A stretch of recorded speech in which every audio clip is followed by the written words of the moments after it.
आणि लातूर महानगरपालिकेच्या निवडणुकीमध्ये सरसेनानी आनंदराज आंबेडकर साहेबांच्या सूचनेनुसार रिपब्लिकन सेनेचे 2 उमेदवार आपण उभा केलेले आहेत आणि इथं राष्ट्रवादी काँग्रेस पक्ष, अजित पवार गट आणि रिपब्लिकन सेना अशी युती झालेली आहे।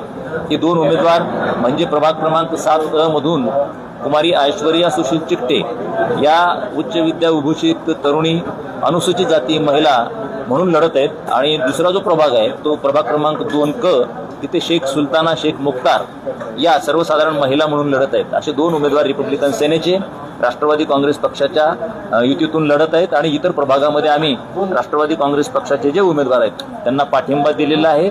आमची सत्ता ही लातूर महानगरपालिकेत आल्याशिवाय राहणार नाही। सोबतीला BS पॅन्थर्स आणि त्यांचे सर्व पदाधिकारी आदरणीय विनोद भैया खटके, सचिन भैया मस्के हे सोबत आहेत आणि आमची सत्ता निश्चितपणे लातूर महानगरपालिकेमध्ये येईल असा आम्हाला विश्वास आहे।